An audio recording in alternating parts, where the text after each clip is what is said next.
तो हेलो दोस्तों, आज मैं एक नई मांगा को एक्सप्लेन करने वाला हूँ। उम्मीद है कि आप लोगों को ये मांगा पसंद आएगी। चलिए वीडियो को शुरू करते हैं। तो हमें यहाँ पे अपने हीरो को दिखाया जाता है जो कि बारिश के मौसम में यहाँ बाहर बेहोश डला होता है। और ये कोई मामूली बारिश नहीं, ये तो एसिड की बारिश हो रही होती है। तो हमारे हीरो के ऊपर जब ये बारिश की बूंदें पड़ती हैं तो हमारा हीरो यहाँ पे उठ जाता है और वो उस बारिश से बचने के लिए घर के खिड़की के नीचे आ जाता है। और वो यहाँ पे कहता है कि मैं कहाँ पे हूँ, क्या मुझे उस एक्सप्लोजन में नहीं मरना चाहिए था। और वो यहाँ पे अपने सिर को पकड़ते हुए कहता है कि मेरा सिर तो बहुत ही ज्यादा दर्द कर रहा है। और वो यहाँ पे ये भी बताता है कि मेरा नाम जिंग क्वान है और मैं स्पेशल फोर्स का मेंबर हूँ। और मिशन के दौरान मैं और मेरे साथी एक घेरे में फंस गए थे जहाँ पे हमें हमारे लोगों ने धोखा दिया और हमारे ऊपर मिसाइल छोड़ दी जहाँ पे एक बड़ा सा एक्सप्लोजन होता है। मैं उस बड़े से एक्सप्लोजन में मर गया था।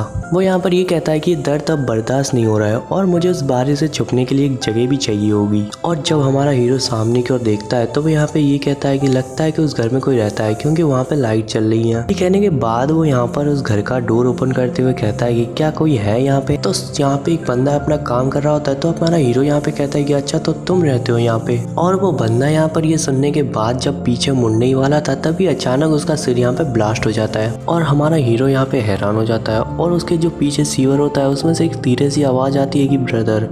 तो हमारा हीरो यहाँ पे कहता है कि लगता है कि कोई उस सीवर में है। तो ये कहने के बाद वो यहाँ पर उस डेड बॉडी को देखता है। उसके पास एक बॉक्स पड़ा होता है तो वो उस बॉक्स को उठाते हुए कहता है कि आखिर ये क्या चीज है। और जब वो ये सब कुछ कह रहा था तभी अचानक वहाँ पर एक आवाज आती है कि जैसा कि मैंने सोचा था, बरसात के मौसम में एक चूहा निकला है बाहर कुछ चुराने के लिए। और जिंग यहाँ पे हैरान हो जाता है क्योंकि उसके सामने मुखौटा लगाए हुए दो आदमी यहाँ पर ये सब कुछ कह रहे होते हैं। और अचानक ही वो यहाँ पर अपने वेपन्स को निकाल लेते हैं। जो पीछे वाला बंदा होता है वो यहाँ पे ये कहता है कि उसने हमें देख लिया है तो हम उसे अब जिंदा नहीं छोड़ सकते। और जो आगे वाला बंदा होता है वो यहाँ पर ये कहता है कि मुझे वो चीज दे दो जिसे तुमने पकड़ रखा है, चलो अब उसे मार डालो। ये कहने के बाद वो यहाँ पर उसकी और तेजी से बढ़ रहे होते हैं। और जो जिंग है वो यहाँ पे भागते हुए ये कहता है कि एक बंदे को मारना क्या काफी रहता जो कि तुम अब मुझे भी मार डालोगे। और जिनके पीछे जो बंदे पड़े थे उनमें से एक बंदे की नजर यहाँ पे उस बॉडी पे जाती है तो वो बॉडी यहाँ पर रेड कलर का ग्लो कर रहा होता है। और अचानक ही वो बंदा यहाँ पर चिल्लाता है और एक धमाका होता है। जिन यहाँ पे उस धमाके से बच के निकल गया था और वो सीवर की ओर बढ़ रहा था। जब वो सीवर के पास पहुंचता है तो वो यहाँ पे चिल्लाते हुए कहता है कि प्लीज मदद करो मेरी, वरना मैं इस बॉक्स को फेंक दूंगा और तुम्हारे भाई की मौत यहाँ पे व्यर्थ चली जाएगी। जब वो ये सब कुछ कहता है तो अंदर से सीवर को कोई खोलता है और थैंक्स कहते हुए वो उसके अंदर जंप कर देता है। और उसकी मदद एक लड़की ने की होती है। वो सही सलामत सीवर के नीचे पहुंच जाता है तो वो लड़की यहाँ पर उसके सिर पे गन रखते हुए कहती है कि तो वो लड़की यहाँ पर एक छोटी सी बच्ची होती है। तो वो यहाँ पर जिन से पूछती है कि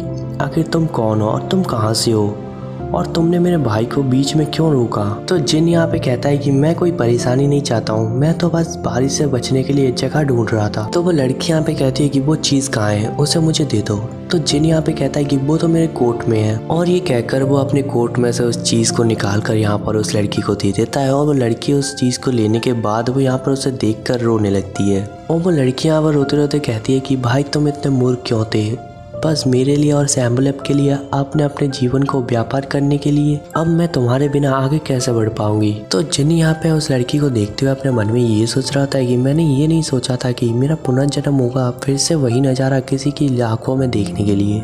ये कहकर वो यहाँ पर अपने पिछले जिंदगी के बारे में हमें यहाँ पर बताता है। मेरे पिछले जीवन में जिन्होंने युद्ध के दौरान अपनों को खो दिया था और जो अपने घरों से निकाल दिए गए थे, और उन महिलाओं की तरह जिन्होंने अपनों को खो दिया था और काल कोठरी से बाहर निकलकर फिर से जीवन का सामना किया। जिन महिलाओं की आंखों में ऐसी भावना होती है उन्हें बचाए जाने पर कोई खुशी महसूस नहीं होती है। उन्होंने अपने देश और अपने घर को खो दिया है और उनके पास भरोसा करने के लिए कोई नहीं है। ये सोचने के बाद जिन यहाँ पर उस बच्ची के कंधों पर हाथ रखते हुए कहता है कि बच्चे तुम डरो मत, तुम यहाँ पर मुझे अपने भाड़े का सोल्जर समझ सकती हो और तुम्हारे भाई ने मुझे यहाँ पर काम पे रखा है, मैं तुम्हारी रक्षा वैसे ही करूँगा जैसे वो करता था। तो वो लड़की यहाँ पर जिन से कहती है कि आप एक अच्छे व्यक्ति हो सकते हो लेकिन आप ज़्यादा देर तक जीवित नहीं रह पाओगे। तो जिन यहाँ पे कहता है कि क्यों।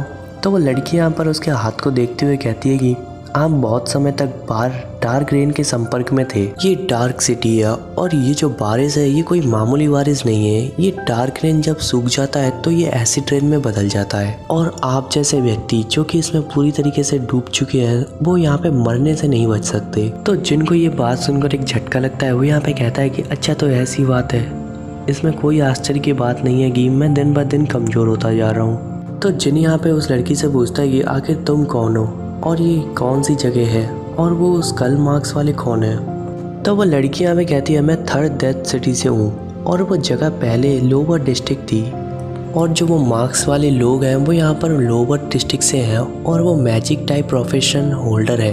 तो जिन यहाँ पर ये कहता है कि क्या मैजिक प्रोफेशन होल्डर, ये कौन सा साल है और ये कौन सी कंट्री है। तो वो लड़की यहाँ पे कहती है ये तो 1000वां वर्ष है और जहाँ तक कंट्री की बात करें तो मुझे लगता है कि ये तो फ्लाइंग ईगल एम्पायर का एक पार्ट है। तो यहाँ पे जिन सोच में पड़ जाता है, क्या कहा इसने 1000वां वर्ष और फ्लाइंग ईगल एम्पायर, मैंने इस दुनिया के बारे में कभी नहीं सुना, ऐसा लगता है कि मैं किसी दूसरी दुनिया में पहुँच गया हूँ। तो जिन यहाँ पे उस लड़की से पूछता है कि आखिर ये प्रोफेशनल होल्डर कैसे बनते हैं, क्या इसके लिए कोई एग्ज़ाम देना पड़ता है।